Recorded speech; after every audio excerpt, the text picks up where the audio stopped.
আসসালামু আলাইকুম প্রিয় শিক্ষার্থী, আশা করি আপনারা সকলে আল্লাহ তাআলার অসীম রহমতে ভালো আছেন। আলহামদুলিল্লাহ, আমিও ভালো আছি। আজকে উন্মুক্ত এইচএসসি প্রথম বর্ষের তথ্য যোগাযোগ প্রযুক্তির গুরুত্বপূর্ণ একটি বিষয় নিয়ে আলোচনা করব। তো শিক্ষার্থী, আপনারা ভিডিওটি ধৈর্য সহকারে প্রথম থেকে শেষ পর্যন্ত কথাগুলো শুনবেন এবং আপনাদের কাজগুলো করার চেষ্টা করবেন। আমি শিক্ষার্থী, আজকে আমি আপনাদেরকে যে বিষয়টি এখানে বোঝাবো, আমরা জিরো থেকে আপনার 15 পর্যন্ত যে সংখ্যাগুলো থাকবে, এই সংখ্যাগুলোর বাইনারিতে মান কত হবে, এই বিষয়টি আপনাদের জন্য খুবই গুরুত্বপূর্ণ। যেমন ধরেন, আমরা বাইনারি যেই সংখ্যাগুলো বাম পাশে দেখতে পাচ্ছেন, সেই সংখ্যাগুলোকে দেখেন 0 আর 1 বাদে আমরা অন্য কোনো সংখ্যা কিন্তু এখানে ব্যবহার করিনি। যেমন দেখেন 0, বাইনারিতে 0, সেটা এমনি স্বাভাবিক মান কত, 0। আবার 1-এর মান 1, 0-র মান যে কোনো পদ্ধতিতে 0ই হবে, 1-এর মান 1ই হবে। একইভাবে দেখেন 10-এর মান, বাইনারিতে 10-এর মান, সেটা যদি আমরা দশমিক পদ্ধতিতে যাই তাহলে সেটার মান হবে 2। তারপর শিক্ষার্থী 11-এর মান হবে 3। আপনারা মুখস্থ করবেন কিভাবে, 0-র মান 0, 1-এর মান 1, 10-এর মান হলো 2 আর 11-এর মান হলো 3। কি বলেছে বুঝতে পেরেছেন? কোথাও যদি 0 থাকে, 0-র পরিবর্তে 0 লিখতে পারবেন, 1-এর পরিবর্তে 1 লিখতে পারবেন, 10-এর পরিবর্তে 2 বা 2-র পরিবর্তে 10, 11-এর পরিবর্তে 3, 3-র পরিবর্তে 11, এই বিষয়গুলো খেয়াল করবেন। তাহলে শিক্ষার্থী, আমরা 0-র বিষয়টি বলেছি। এবার আমরা 3 ডিজিট বিশিষ্ট, যেমন ধরেন 100, 100-এর পরিবর্তে 4, 4-এর পরিবর্তে 100, 101-এর পরিবর্তে 5, 5-এর পরিবর্তে 101, 110-এর পরিবর্তে 6, 6-এর পরিবর্তে 110, 111-এর পরিবর্তে 7, 7-এর পরিবর্তে 111।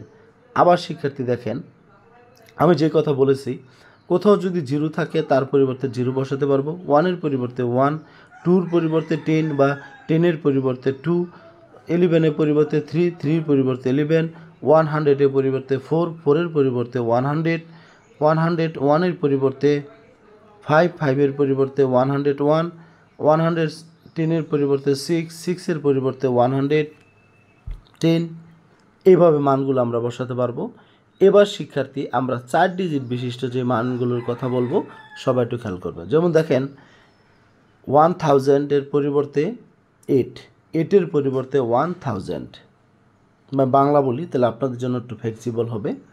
1000-এর পরিবর্তে আমরা 8 বসাতে পারবো, 8-এর পরিবর্তে আমরা 1000 বসাতে পারবো। 1001-এর পরিবর্তে আমরা 9 বসাতে পারবো, 9-এর পরিবর্তে 1001।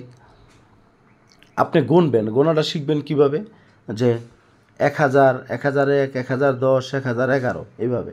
1000-এর পরিবর্তে 8, 8-এর পরিবর্তে 1000, 1001-এর পরিবর্তে 9, 9-এর পরিবর্তে 1001, 1010-এর পরিবর্তে 10, অর্থাৎ এ, 10-এর মানে এ।